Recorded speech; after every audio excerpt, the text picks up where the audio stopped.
Welcome in, everyone, and thank you for listening to the 231st ever episode of the Missouri Sports Podcast, brought to you by 106 Apparel and recording from the Revel Advertising Studio in beautiful Springfield, Missouri. I'm one of your hosts, Cameron Albert, alongside my good friend and fellow Mizzou fan, Kyle DeVries. How you doing today, Kyle? Doing great, Cameron. How about you? Not too bad. What? Got a big game this weekend. Yeah? Super Bowl? The Super Bowl? You heard of the Super Bowl? I don't want to alienate any of our audience, but I don't care much. Not a Chiefs fan, not an Eagles fan. No, I will root for the Chiefs, obviously. We'll be at your house, so I don't want to upset anybody. That's where we were last time they won, too, so we had to repeat it, Do everything exactly the same. Exactly the same. Yeah, I was making the argument last weekend that conference championship weekend is superior. And I'm not talking about how the actual games play out, but I feel like you have four teams that any two of them are probably good enough to win the Super Bowl. So getting to see two games worth of Super Bowl contenders, I think, is pretty fun. Yeah, playoffs have been fun. The 49ers, it's hard to win without a quarterback, though. Yeah, that wasn't so much of a great game. No. But, I spoke my theory out loud about liking the conference championship better, and then the games were... Well, the Eagles game was, kind of lackluster. Yeah. Who's going to win the Super Bowl? It's hard to pick against Patrick Mahomes, although I feel like what the Eagles did this year is pretty impressive, just kind of building a team around Jalen Hurts and his specialties. Just went and grabbed one of the best wide receivers in football. Yeah. And it worked out.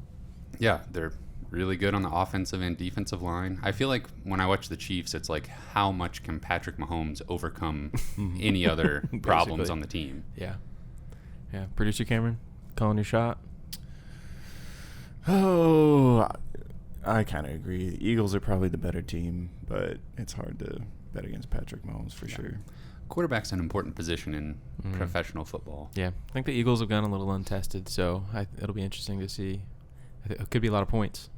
That'd be fun. I'd like that. Yeah, just give me a good game. That's all I care. Give me some points. I wouldn't mind, let's see Patrick Mahomes lead a game-winning drive in the fourth quarter. I'm down for it. Did you see LeBron is now the all-time scoring champ? I did see that. Passing Kareem Abdul-Jabbar. So is he the best ever? I know you're our resident NBA expert. Yeah, so. Exactly. I'm probably not the right person to ask. I obviously didn't really see Michael Jordan play in his prime, so I don't know. I feel like LeBron is probably the best ever, but it's probably extremely close. Just different kind of players. Yeah, I feel like I'll always want to choose the player that I saw more, just because I want to be able to say I saw the best play. But it is crazy. He's number one in points now and fourth all time in assists, and top 15 in 3-pointers made. He's got his points per game is right there with Kevin Durant, fourth all time. Just crazy. Michael Jordan highlights might be more fun to watch, maybe. Perhaps. I don't know. There's some pretty good LeBron highlights. There are. Yeah, and just the fact LeBron, as a junior in high school, was on the cover of magazines talking about could he be the best ever? Definitely. And then he basically just did that. The chosen one. That's kind of crazy. Yeah, there's something about Michael Jordan being the first best ever. I feel like there's just something about that you can't really get past. Yeah. But they could coexist on a starting for starting sure. five. For sure. They'd play well together. What do we actually have to talk about this week? 2 Mizzou games and a road trip coming up that's going to be interesting. Coming down the final stretch here. Before we get into all of that, don't forget to subscribe on YouTube. Leave us a review wherever you listen to us. Support us on Patreon if you want. Missouri Sports, Patreon.com/Missouri Sports Pod. Let's see here. Mizzou basketball lost to Mississippi State, 63-52. This is kind of how we thought it would go. Yeah. A little bit of an ugly game. Yeah. Even lower scoring than we thought. It was not a great game, but pretty much went exactly as we thought for the most part. Yeah, Missouri had no answer for Tolu Smith. He had 15 points, 12 rebounds, shot 12 free throws. He was getting the line, doing whatever he wanted down low. I feel like the biggest story of this game was the rotations. Coach Gates tried to counter Mississippi State's size. Right. And it didn't really work. Yeah. And if there's anything for me personally that I can complain about a little bit with Gates' first year, very little to complain about. Mm-hmm. But some of the rotation decisions are kind of interesting, to put it nicely. Mm-hmm. Yeah, I mean, we've talked about how it's such a good thing that all the players seem really bought in and are like okay with that kind of being the strategy. Like this probably isn't gonna be my night, but maybe next game I'm gonna play 25 minutes or something like that. That's kind of been Aiden Shaw, just kind of alternating. Like sometimes he doesn't play, sometimes he plays 20 plus minutes. It seems like, just kind of depending on the personnel of the other team. I mean, obviously you love that your coach is thinking through that stuff, looking at the scouting report, really trying to find mismatches and all that stuff. But I thought that they maybe kind of tried to galaxy brain it a little bit on this one against Mississippi State. We had Majok out there, and honestly, he didn't even play that horrible. But I don't know. We had Caleb Brown out there for almost 10 minutes in the game. I didn't understand what they were trying to do. Noah Carter played 9 minutes total. Mm-hmm. Yeah. I don't know. We get Mississippi State back at home next week or in the next 10 days or so. So it'll be interesting to see if they double down on that strategy of trying to go big, or if they are just like, we're at home, this is where we're comfortable, we're going to put our smaller lineups out there and just try to run. Right. I hope that's what they do. Yeah. Actually, a Twitter follower made a good point that we were still getting beat anyway. Like, even with trying to mismatch, plan to play big, we were just getting beat down low anyway. Diarra was struggling. We might as well just run and gun. Because that's what we do. Yeah. And just kind of stick to our core competencies here and just play what we're good at. And they tried to play Mississippi State's game, and it just didn't work out. Coach Gates did specifically mention Aiden Shaw in the post-game press conference. He said, he's just a freshman. He's going to be a great player, but right now he's just a good player. And he specifically said you needed to see better rebounding from him. He, had some kind of advanced metric. Well, it was like rebounds per minute on the floor, and he said he wanted to see that improve. I feel like you can't discount the feeling that we get that Coach Gates really does have these guys bought in. Mm-hmm. Yeah, I guess we don't know what's going on, off the court, but it truly feels like that. Yeah. So you kind of just have to give them, for me personally, I just kind of have to give them the benefit of the doubt when you see these guys playing really hard for him, and it doesn't matter, like you were saying, it doesn't matter if they have 0 minutes this game. If it's their time the next game, they're going to come out and perform. Mm-hmm. So, and it's true, Aiden Shaw is just a freshman. I wonder sometimes if that sort of coach speak when it comes to the rotations and personnel, how much do the players see through that? Mm-hmm.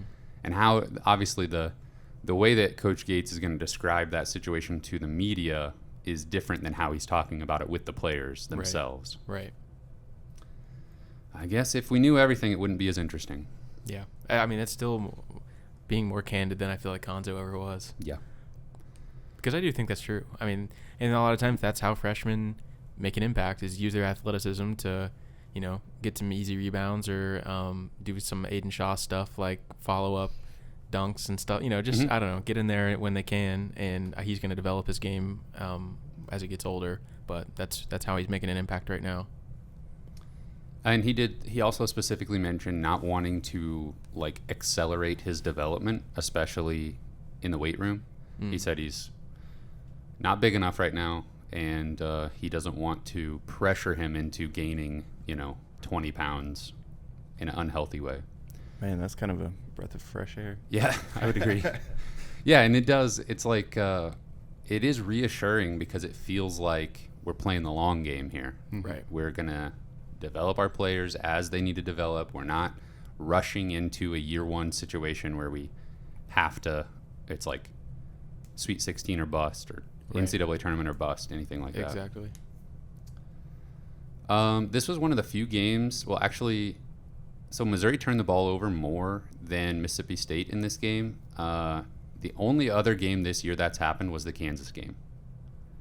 UCF was a tie. And now this Mississippi State game, Missouri turned the ball over quite a bit. And they weirdly only lost the rebound battle by 1. So I guess that's where the size came in and helped. But it messed things up offensively, I think. Yeah. Kobe had 10 and 7, so kind of an off night for him. But he was, Golston had 12 points. It was like a normal Mizzou game, but we just couldn't really score. Yeah, Mississippi State has a great defense. I think they're, 7 or 8 in Kim Pom on defensive efficiency. Fifth now. They play, they were kind of able to enforce their will as far as how they want to play. I feel like in this game, it seemed like a pretty low possession game. Obviously very low scoring.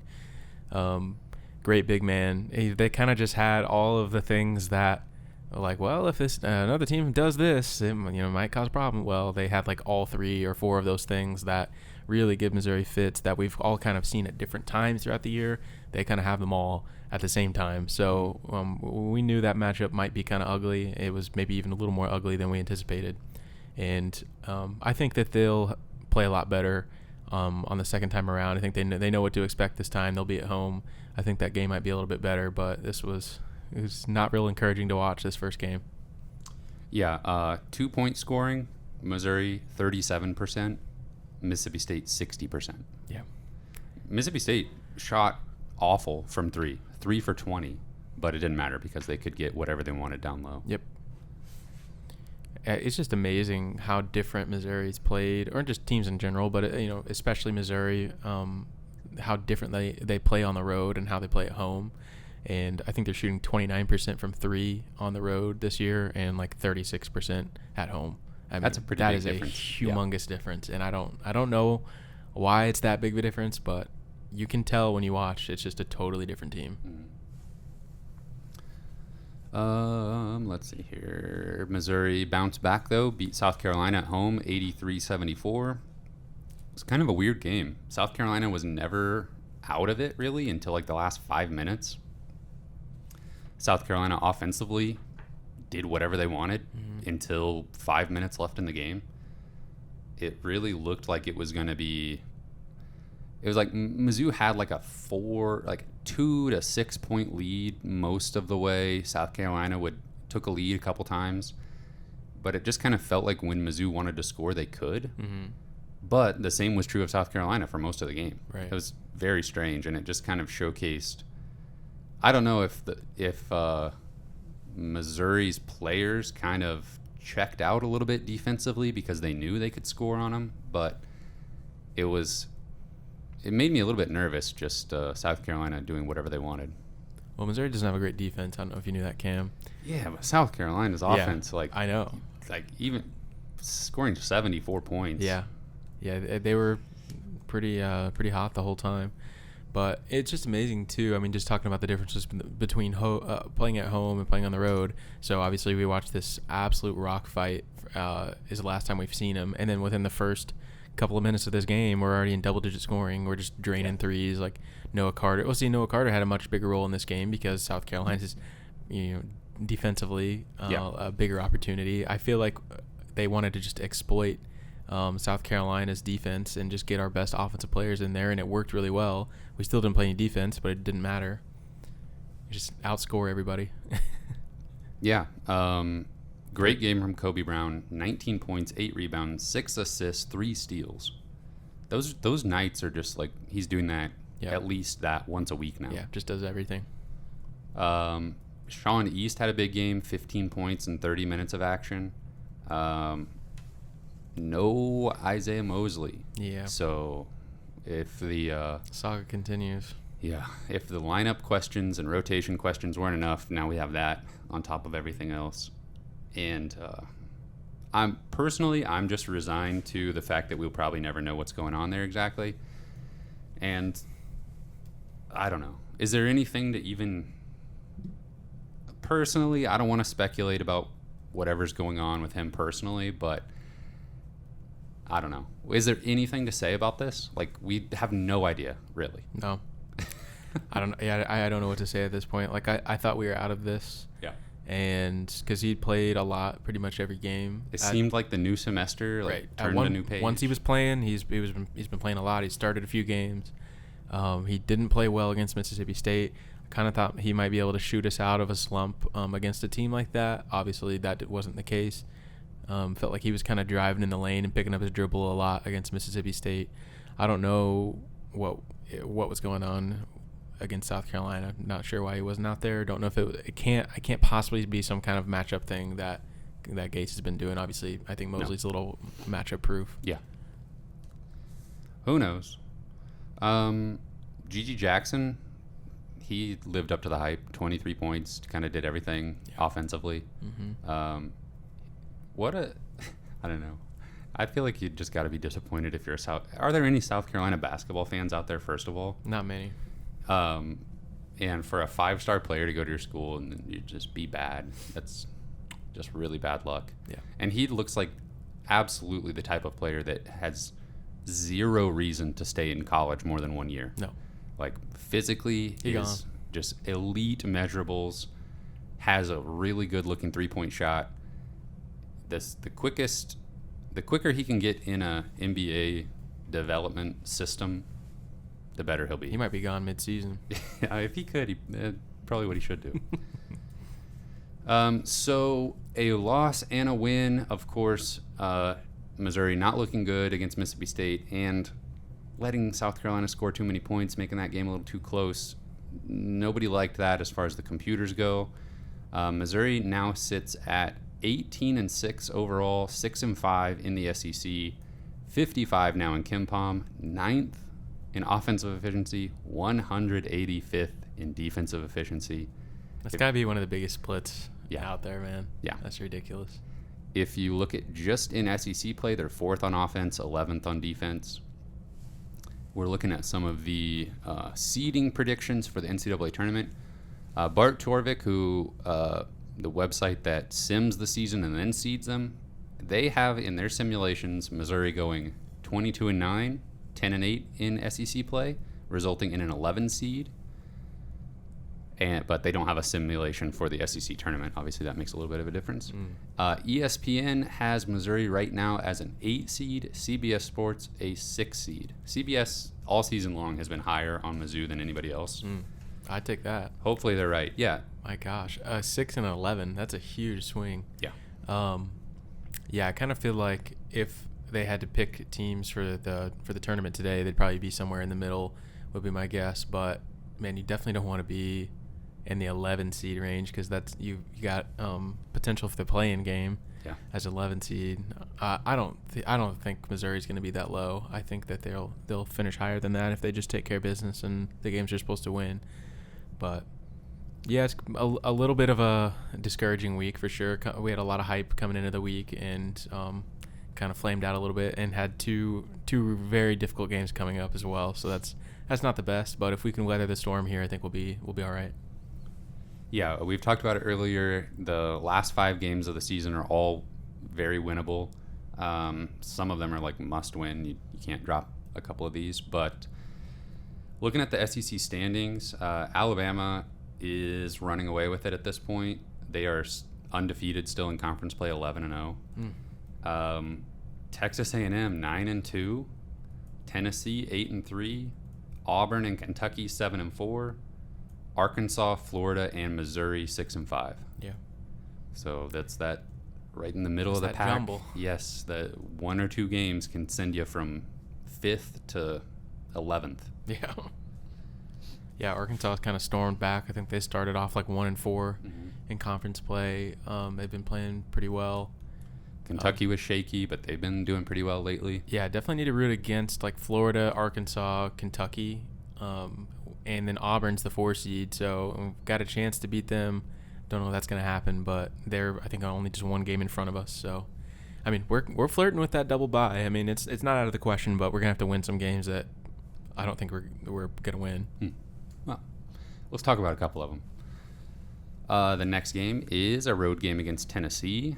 Tennessee is 19-5 on the season, 8-3 in conference play. Their 5 losses are to Colorado, Arizona, Kentucky, Florida, and then Vanderbilt. They lost to Colorado.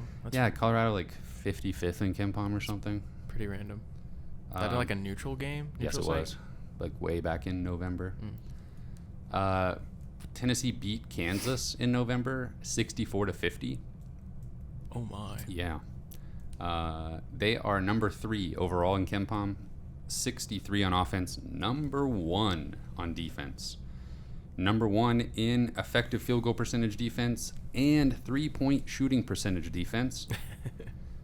And Tennessee's offense is number 2 in offensive rebound percentage.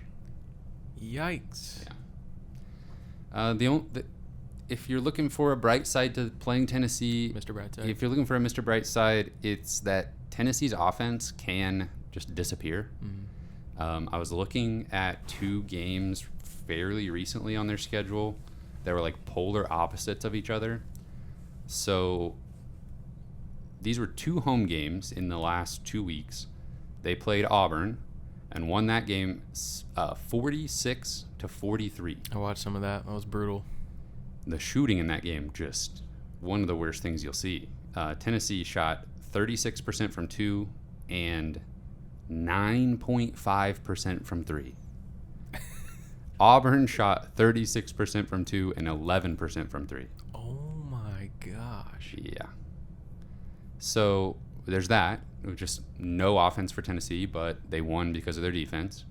And then they hosted Texas at the end of January, scored 82 points, 69% from 2, 32% from 3.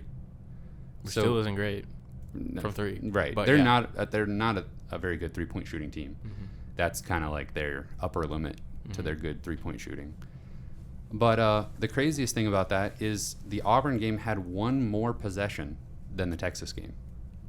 They scored 82 on 1 fewer possession than Auburn when they scored 46. So we could hope for a bad shooting night from Tennessee. They it could literally happen. lost to Vanderbilt yesterday. Yeah. Did you already say that? Oh, yeah. Well, I just barely mentioned it. Yeah. But yeah, buzzer beater for Vanderbilt. That was fun to see. Yeah. That game. I mean, for the SEC standings, I don't know that that's a good thing. I mean, Vanderbilt's probably not going to. They're right behind. They're 5 and 6. They're a game now. behind us. Yeah. Yeah. I mean, honestly, yeah, that's not a great thing for Missouri, but you still kind of love to see the upsets. Yeah. Yeah, it just shows that they're not unbeatable. Beatable, you could say. Shows that they're beatable. Wide open, too. Yeah. What was that 3-point defense there? Yeah, they they just all collapsed to the middle. Yes. Yeah. Great play. I would say Tennessee, I would put their starting 5 up against anybody in the country. Just incredibly balanced. Their point guard, Zakai Ziegler, is one of the best point guards in the country. He's just a sophomore, and he, as far as I can tell, he doesn't really have any NBA hype, so look forward to that for the next couple seasons. Now, are you a Vescovi or a Vescovi guy? Well, I think that I should have just looked this up because I looked up the pronunciation of somebody else. I think it's Vescovi. That's what they all the announcers have been doing this year. They've pivoted to that, yeah. So I think at some point somebody realized, oh, we've been doing this wrong. Okay. He corrected them. But what about Olivier Camus? Olivier Camus. What about him? Yeah. That's another name. Yeah, that's pretty good. Thanks. So he's their You had to look that one up? Yeah, I did. Absolutely. I had to look that up. That's understandable. He's their their starting center, basically. And he's really good. Good shot blocker, good rebounder, really crafty, can finesse you right around the rim, but he can still finish lobs. Really, their starting 5 is incredible. Ziegler, Vescovi, they've got a freshman, Julian Phillips, who's kind of surprisingly polished for a freshman forward. You would think a similar comp to him would be Jordan Walsh at Arkansas, But where Jordan Walsh is kind of this raw developmental player that, has high highs but low lows, Julian Phillips is like, he looks like a veteran player out there, just not really making mistakes, super efficient with his touches. And then Josiah Jordan-James is a senior who I don't think anybody expected to play 4 full seasons in college, because he was kind of a highly touted prospect that some people expected to make the jump to the NBA earlier. But he's kind of settled into the 4 spot where he's a little bit undersized for the NBA. But overall, 3 seniors in their starting 5, Zakai Ziegler, and then the freshman Julian Phillips, just really balanced. Yeah, just like such a solid like college basketball lineup. Yeah. Yeah. Shocking that Rick Barnes would be able to put something I was like just that about together. I was just about to say, what do you think about Rick Barnes? You think he's a pretty good coach? Yeah, he knows what he's doing there. I feel like, especially with the turmoil from the Texas coaching staff recently. People flourish when they get away from Texas, man. Yeah. That's just kind of insane. Like, please don't ever let me see Missouri do that, where we like move on from a coach and then they just go dominate somewhere else. Not a good look. That's a Mizzou type thing to do, but I guess you have to be good to start. Yeah. And then they have to leave. Go Mac Rhodes it. Yeah. That's an example. So yeah, Tennessee really good. Defensively, I don't even know. They're gonna put Mizzou in some bad spots. I think we've seen. I'm trying to identify what makes the Mizzou half-court offense just break down and not be able to do anything, because it's like they go from looking like a normal basketball team that can execute and find open looks to literally not being able to get a shot off in like multiple possessions in a row. Right. Yeah, just really stagnant. A lot of standing around. I think it'll just be interesting to see what they do with the lineups in this game, and I think they just need some offensive firepower. I hope they don't try and get cute with the lineups again. Like, put Noah Carter in there. He's a defensive liability, but it may not matter as much in this game. Tennessee's not as talented. Like, let him just fire off some threes, and because that's what he's best suited for, I think, is just quick runs. Like, he'll just do that. Just drop three-pointers and 3 straight possessions sometimes. It's like, I don't know. I kind of feel like we just have to try and speed them up and get a lot of possessions in and start launching threes, even though that's probably not like what the coach wants to do typically in a lot of situations. I just feel like that might be our best chance to just shoot over this defense. Yeah, and Missouri's offense has flourished when they've pulled all 5 guys out of the paint. Play Kobe Brown or Noah Carter at the 5. They're both just forwards, and just swing the ball around the perimeter for an open look and then find cutters. I feel like we've seen that work. We've seen multiple times now trying to put a traditional big in there, or like trying to use Diarra as a traditional big. It's not really working. For stretches, to give a different look, it can work. But when that's kind of the game plan going into it, right, we haven't seen that be successful yet. I agree. I recommend playing Isaiah Mosley also, Coach Gates. Put him out there. Oh, man. I think that Tennessee's going to win this game. I think Tennessee's going to win this game. We talked about Rick Barnes being a really good coach. They lost a pretty significant upset on the road to Vanderbilt. Big enough that Vanderbilt's fans stormed the court. Did they? Yeah. Good for them. I agree. Have fun.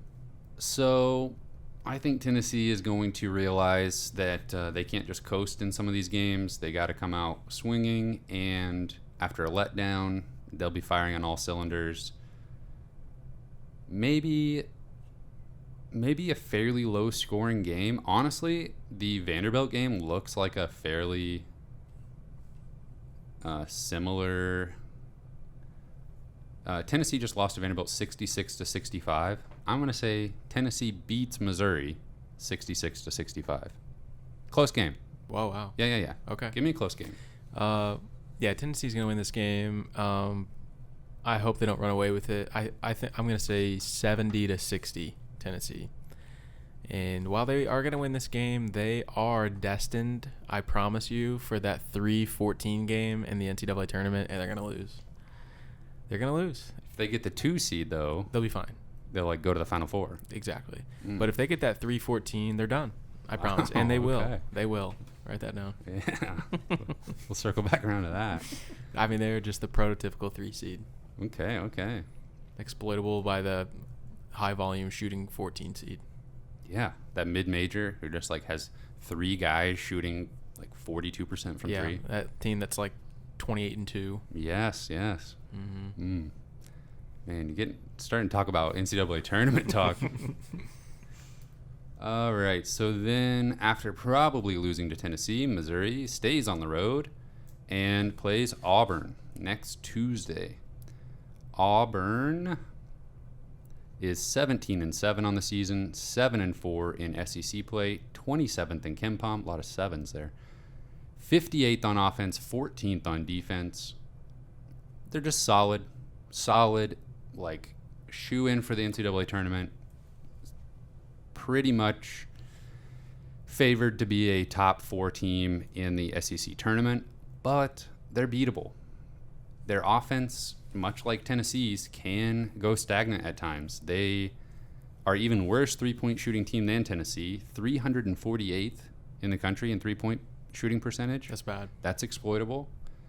They're led by kind of a 1-2 punch point guard Wendell Green and 6'10 forward Janai Broom. Those are 2... These names. These names, man. Wendell Green transferred from Eastern Kentucky. Broom transferred from Morehead State. It's spelled like Johnny, so you got to be careful there. No. It's probably not how you say that. Yeah. Yeah, Wendell Carter is... I remember him being... Wendell Green. Wendell Carter plays for the Chicago Bulls. Gosh. Okay, Wendell Green. Doyle Green. I remember him being one of the biggest transfers in the market 2 seasons ago. Kind of a do-everything guard, like point guard that can score. And I think it sounds like he maybe had a better season last year than he's been having so far this year. I think he maybe had some more weapons around him last year.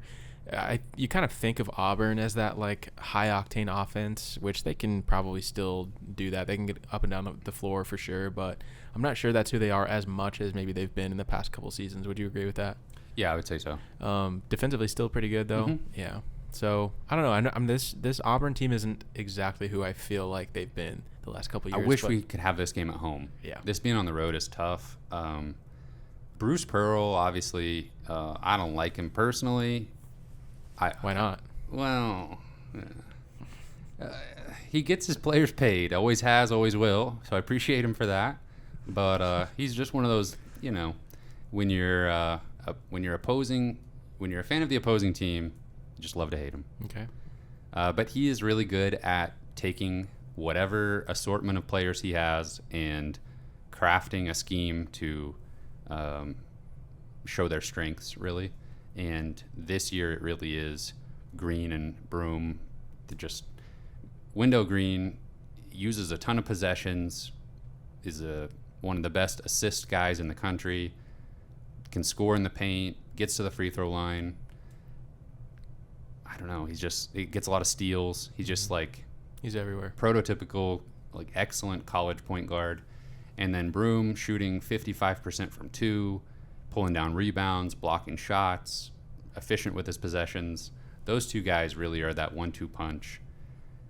And I feel like Missouri's offense might be able to get some stuff done because Auburn is like small in the backcourt, but then has really good size in the front court. And like I said, I've been trying to figure out what stymies Missouri's half-court offense, and I feel like it's big guards that can kind of bully Sean East and Demoy Hodge and just kind of force you to adjust your shot and keep them from penetrating. Exactly. So I feel like the top 3 minutes guys in Auburn's backcourt are 5'11", 6'1", and 6 foot. So maybe there's an opportunity there. But when you go to the front court, it's 6'6", 6'8", 6'6", 6'10", 6'11". Wow, they play like 7 or 8 guys at once. Yeah, that makes it really tough offensively. But no, they've got several guys off the bench that can come in and provide size on defense. So I really feel like if there's any game that Missouri could just shoot well from 3 on the road, Please. It needs to be this one. Please. Because there's an opportunity here. Yeah. I think I probably predicted the Tennessee game too close. I think the Auburn game, if I had to pick, if I had to put money on it, don't put money on it based on anything I say. This is just a figure of speech. The Tennessee game, probably not actually a 1-point game. I'm just kind of like projecting best case scenario is that it's like a 1-possession game towards the end. Okay. The Auburn game, though, much more likely to be close down the stretch. Auburn, one of their biggest weaknesses is they send teams to the free throw line a ton. So I want to see Noah Carter in there, Sean East in there, because those are good free throw shooters. Get to the line. Get to the line, make your free throws. I think Missouri can make this close. Got those SEC refs. Yeah, I mean, Call some fouls on us. Yeah, Not on us. When I say For us. Auburn sends teams to the line, like recent matchup against Texas A&M, Texas A&M attempted 39 free throws. It's going to be one of those 2.5-hour games. Yeah, we'll see. I feel like I said this last week about Mississippi State, but if they could win this game, it would be one of the biggest wins of the season, just because it's a team that's so similarly ranked to us. I mean, basically, we're in the almost exact same situation as Auburn, I feel like, record-wise and standings-wise. It's on the road. It would just – I'm not expecting it, but I do think this would be one of the biggest wins of the season if they could pull it off. And Auburn does play Alabama on Saturday. And right now, Auburn has lost 4 of their last 5. So they could be looking at 5 of their last 6. Maybe slumping a little bit, maybe kind of feeling down on themselves. Never know. I'm going to say Auburn wins this game. I'm going to say it's 74-69. I'm yet to see Missouri stop anybody. That's the problem. Yes, that's understandable. I think Missouri could win this game if they just make enough threes and get to the line enough, which is possible. But I think this game, I'm going to try to reverse jinx us here. I think this game breaks the streak of winning when you score 70 points. I think Missouri's going to lose. And score 70. Score exactly 70 points. I think you just picked too good of scores. Oh, I'm sorry. I'm going 75-70 to your 74-69. Okay. 29-27. What was it? Mm-hmm. Yeah. Something like I got to that. bring that up every once in a while. If Missouri can get to the free throw line 25 plus times, like some of these Auburn opponents have been doing, As long as it's not like Diarra. Getting to the line. Yeah. Get Golston to the line. This can happen, right? Yeah. Golston, East, Carter, Kobe Brown, get those guys to the free throw line. Nick Honor, those Break guys. out of the slump. Man, making me want to predict a win the ball here. going in the basket. Yes.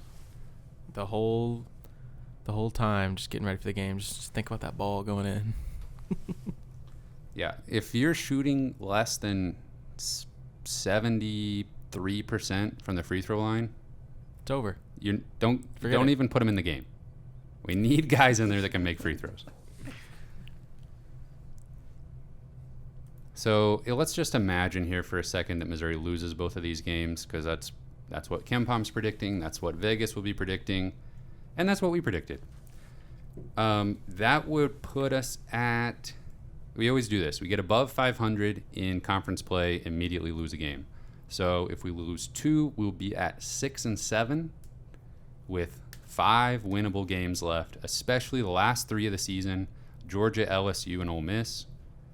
2 of those are on the road, but Still kind of scary, honestly. yeah, and Georgia's not looked bad. Mm-hmm. Let me click on Georgia for a sec. Georgia They just lost to Ole Miss. Ole Miss. Yeah, I watched that. That game was on before the Mizzou game. It wouldn't end. I was having to watch the score in the little box in the corner. Ole Miss, like, multiple times had a chance to put that game away and just couldn't do it. They won, but, like, they were up by 4 with, like, 12 seconds left, and it ended up being, like, a 1-point game. Yeah, I still am super optimistic regardless. Even if Missouri loses both of these games, I think we're, barring a disaster against one of those last 3 opponents, I feel like worst case scenario is what Bart Torvik is predicting. Worst 11 case, seed. Yeah, worst case scenario is like we're a bubble team. So does that mean, Cameron, you're saying that Missouri is a lock for the NCAA tournament? Sounds like that's what you're saying. Okay, let me hedge it a little bit. Okay. As much as, not as much as a team could be a lock, but like, how do I say this? I think without they're a being, lock. Okay, It's okay. You can be confident. It's fine. You can say it. I can't. You're strong in your convictions. I can't do it. They're a lock. They are. Yeah, we haven't seen a Dennis Gates led Missouri team just like, collapse. So it might not ever happen. They haven't lost 3 games in a row this season. They've got those back-to-back losses to A&M in Florida earlier. And I think that's what we're going to see. 2 losses here, but then bounce right back. Yeah. Go on a tear to end the season. Yeah, just know it's okay if they lose. Yeah. Plenty of greener pastures ahead, I believe. All right. They can pull off one of these. I think Auburn's going to be a real close game. It could be close against Tennessee. Tennessee just needs to have a bad shooting night. Remember when we almost beat Auburn, number 1 team in the country? Was that last season? Was that just last I think season? it was. That feels like What was it? a lifetime ago. Jabari Smith, is that his name? Yeah. Guy from Auburn. Yeah. Yeah. He's good. 55-54. How did you found that really fast? Oh, yeah. Yeah, that was brutal. Jabari Smith only had 5 points in that game. Walker Kessler. What's he doing nowadays? He's not in college. Must be in the NBA. Yeah. Wow. So was Jabari Smith. That's true. All right. That it for this week? That's it. Okay. Special thank you to our Patreon supporters at the $10 level and above: Britt Treese, Brian Smith, Ryan DeMore, Tristan, Ben Smith, Parker, Daddy JD, Tim Keens, Tyler Harsel, Brandon Groffalo, Brandon Hanks. Thank you. Thank you very much, gentlemen. You can find this podcast on Spotify, Apple Podcasts, and Google Podcasts. We're on Twitter at Mizzou Sports Pod, and you can email us at MissouriSportsPod@gmail.com. You can find our t-shirts and stickers on our online shop, MissouriSportsPod.BigCartel.com. Thank you, everyone, for listening. We will see you next week. Go Chiefs. Yeah, go Chiefs.